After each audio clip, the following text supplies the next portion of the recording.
The artistic philosophy behind 2007's Abawa Q is that which makes me optimistic about the present and future.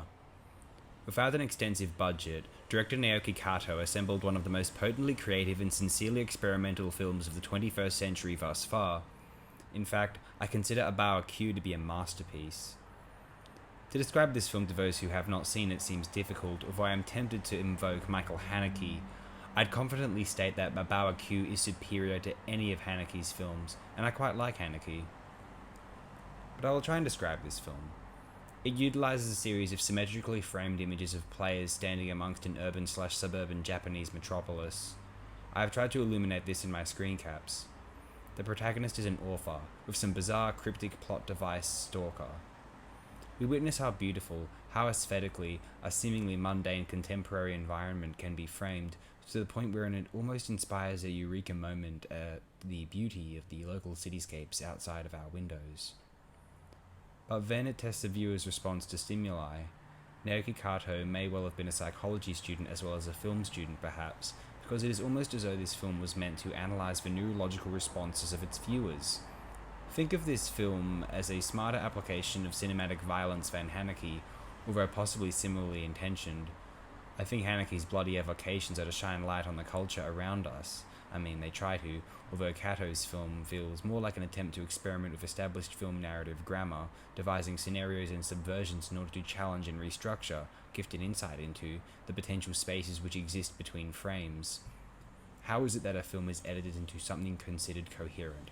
What is the psychological process which takes place within the human brain that we might be taking completely for granted?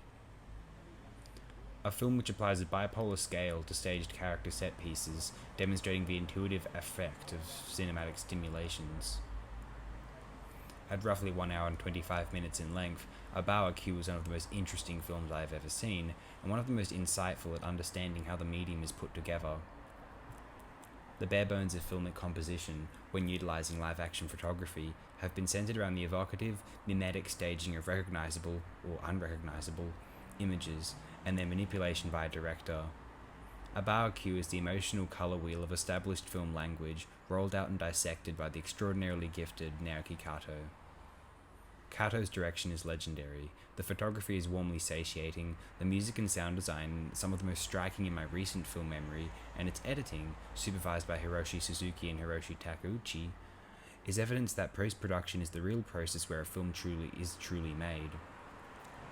Sadly, aside from Kato himself, no one else involved in this film's behind-the-scenes creation, including cinematographer Satoshi Kubota or credited producer Ijun Sugihara, have many credits at all after this title, and essentially nothing, or very little, after 2010. One of the two credited sound artists is doing okay, it seems, and the cast, of the four apparently credited, are doing mostly okay too. A couple of cast/crew have remained to collaborate with Kato on his later work, such as 2015's Carnival Folklore, but alas, I am still yet to see that film. Naoki Kato's work here reminds me of what Zhang Lu would commit to in La Vanne several years later, in 2015. Abawa Q will not be an easy watch at times, but I suspect that Naoki Kato is a genius. This seems to be a very difficult film to actually get a hold of, so yeah, don't hold out your luck too much, but if you do get a chance to see this film, I assure you, you are most blessed.